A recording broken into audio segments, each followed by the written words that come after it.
11 September, medewerkers van God in die gemeente. Vervolging help die evangelie versprei. Daarom het ek behaag in swakhede, in mishandelinge, in node, in vervolginge, in benoudhede, om Christus wil. 2 Korintiërs 12 vers 10. In elke eeu is Gods gekose boodskappers beskimp en vervolg. Tog is die kennis van God deur hulle lyding versprei.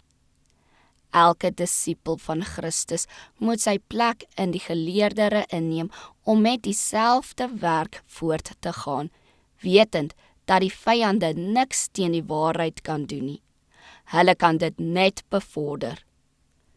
God verwag dat die waarheid onder die mense se aandag moet kom en dat dit ondersoek en bespreek moet word, selfs omdat dit verag word. Die mense se gedagtes moet geprikkel word.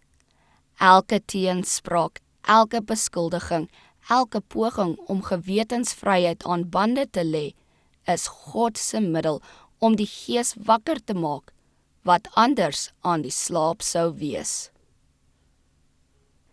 Hoe dikwels is hierdie resultaat nie in die geskiedenis van Gods boodskappers gesien nie. Toe die edele en welsprekende Stefanus op aandrang van die Joodse raad gestenig is, het die saak van die evangelie geen skade gelei nie. Die lig van die hemel wat sy aangesig verheerlik het, die goddelike medelei wat sy sterwende bede uitgeasem het, was soos 'n pruim vir die gewete van die dweepsieke lid van die Sanhedrin, wat dit aanskou het, en Saulus, die vervolgsieke fariseer, het 'n uitverkore werktuig geword om die naam van Christus voor die heidene, voor konings en voor die kinders van Israel te bely.